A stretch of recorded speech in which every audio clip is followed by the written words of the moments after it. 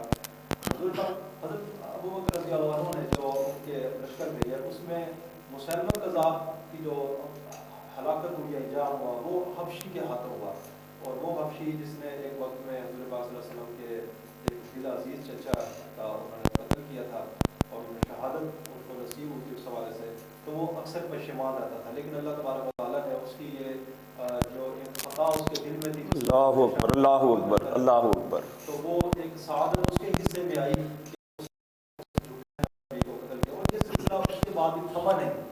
تاریخ میں حضور پاک صلی اللہ علیہ وسلم کے بعد یہ ہر صدی میں یہ بنو امیہ میں، بنو عباس میں، بنو عباس کے بعد دوسرے چھوٹے چھوٹے علاقوں میں یہ فتنہ اٹھتا رہا ہے. اور وقت کے علماء نے اور وقت کے جو اکابرین نے انہوں نے اس کے لیے اپنی پوری ہمت توانائیاں، کیونکہ یہ بنیادی فتنہ تھا جس کے بعد بگاڑ کا ایک بڑا ذریعہ اور ایک بڑا باپ کھل سکتا رہا. تو انہوں نے اس حوالے سے کسی قسم کا کوئی تصور نہیں کرتا کہ ان نبیوں کی سرکوبی کے لیے ان کو قتل کیا جائے، ان کو جنہوں نے دین کے بگاڑ کے لیے اور اس عقیدے کی خرابی کے لیے. پروفیسر صاحب آپ یہ فرما رہے ہیں کہ یہ فتنہ سر اٹھاتا چلا گیا، اور اس وقت بھی مختلف ادوار میں، مختلف اشکال میں یہ ہمارے سامنے بعض اوقات سر اٹھانے کی کوشش کرتا ہے. علامہ صاحب، دور حاضر کے حوالے سے اگر میں آپ سے یہ سوال کروں کہ ختم نبوت کا دفاع دور حاضر میں کیوں کر ضروری ہے؟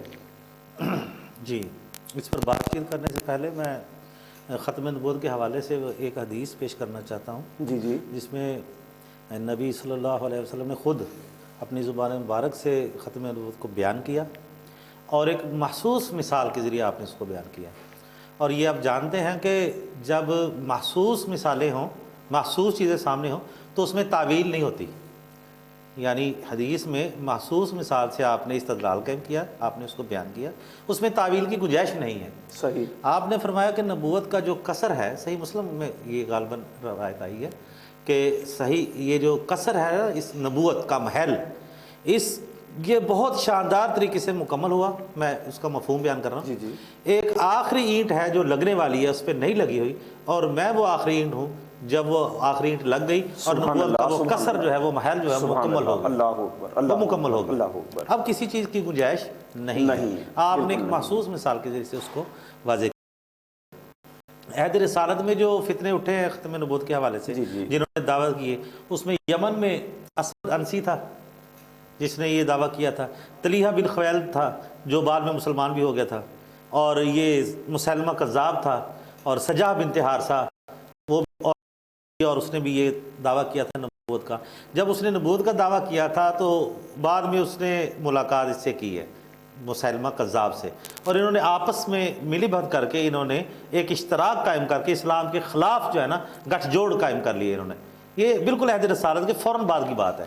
حضرت ابوبکر صدیق نے ان کی سرکوبی کی ہے، اور خالد بن ولید اس لشکر کے سالار تھے جب اس کی، اور اس نے سن رکھا تھا کیونکہ یہ تھا تو ایسی فراڈی ہے نا مسیلمہ کذاب، نبی پاک صلی اللہ علیہ وسلم نے خود اپنے زبان مبارک سے اس کو کذاب کہا تھا، اور جب اس کی ملاقات ہوئی رسول اللہ سے صلی اللہ علیہ وآلہ وسلم تو اس نے کہا تھا کہ میں جانتا ہوں کہ آپ سچے نبی، آپ مجھے پارٹنر بنا لیں اس میں، تو آپ نے ایک تنکا اٹھا کے کہا تھا کہ میں اس تنکے کا بھی اس نبوت میں تمہیں حصے دار نہیں، یہ اللہ تعالیٰ کی طرف سے ایک منصب ہے۔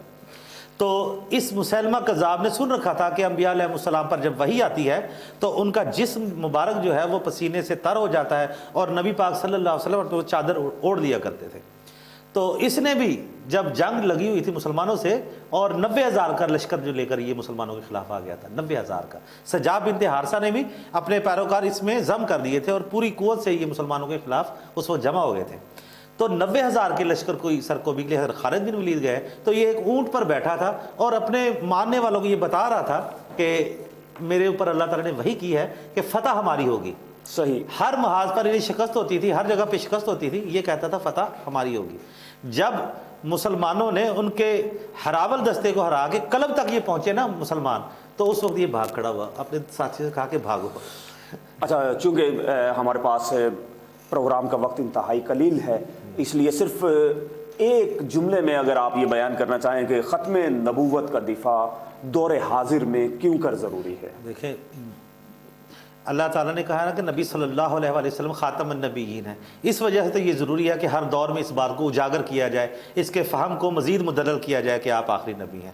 لیکن اگر آپ عصری تقاضوں کی بات کریں تو وہ تو کافی ہیں کہ مسلمانوں کو ضرورت رہتی ہے کہ دائرہ اسلام میں وہ مضبوطی سے کاربن ہو، اور رسول اللہ کی نسبت سے ان کے دلوں میں جو محبت ہے اس کے ساتھ وہ جڑ جائیں، اور دوسرے فتنوں سے وہ بچے رہیں گے۔ میں بہت بہت شکریہ ادا کرتا ہوں علامہ افتخار حسین صاحب کا، جناب پروفیسر رضوان رشید صاحب کا، انہی الفاظ کے ساتھ کہ مزمل و یاسین ہیں القاب تیرے، رحمت کے کھلے رہتے ہیں ابواب تیرے، آواز رکھو پست حضور رحمت، قرآن سکھائے ہمیں آداب تیرے، اور تحریر میں جب وصف تیرے لاتا ہوں تو افکار میں تیری ہی ضیا پاتا ہوں، تو سیرت و کردار میں ہے لاسانی، میں رب دو عالم کی قسم کھاتا ہوں، اور ہر ایک لب پر ہے ترانے تیرے، تابندہ ہیں سب نقش پرانے تیرے، اعزاز ملا ختم الرسل کا تجھ کو، اب سارے زمانے ہیں زمانے تیرے، اب سارے زمانے ہیں زمانے تیرے۔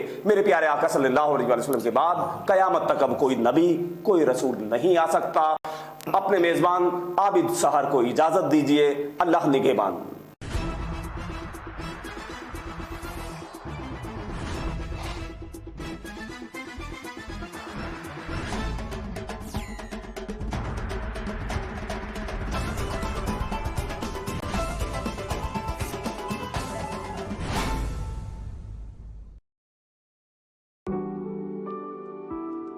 یہ ہیں تیمور، جو اپنے دوست سے گاڑی مانگ کر لائے ہیں اور اپنی بیوی کو روڈ ٹرپ پہ لے جا رہے ہیں، لیکن انہیں کیا معلوم کہ مصیبت ہائی وے پر ان کا انتظار کر رہی ہے۔ لو جی، زندگی میں دو اور مسئلے کھڑے ہو گئے، ایک گاڑی خراب ہونے کا اور دوسرا بیوی کو منانے کا۔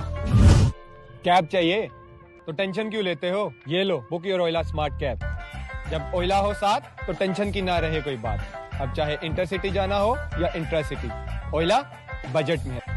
اولا smart cab download now. Ola اب ہر جگہ۔ اب آپ کی قسمت کا پہیہ بھی تیزی سے گھومے گا اور آپ گھوم سکیں گے اپنی من پسند گاڑیوں میں۔ Nemat Ullah and Amjad Javed company registered آپ کے لیے اپنی من پسند گاڑی حاصل کرنے کا شاندار پلان۔ میسی 240 فیاٹ 480 صرف 15,500 روپے ماہانہ قسط میں، سوزوکی راوی ماہانہ قسط صرف 16,700 روپے، سوزوکی بولان ماہانہ قسط صرف 19,000، آلٹو وی ایکس ماہانہ قسط صرف 20,500، آلٹو وی ایکس آر ماہانہ قسط صرف 23,500، آلٹو وی ایکس ایل ماہانہ قسط صرف 27,000، یونائٹڈ براوو ماہانہ قسط صرف 16,900، کلٹس وی ایکس آر ماہانہ قسط صرف 31,000।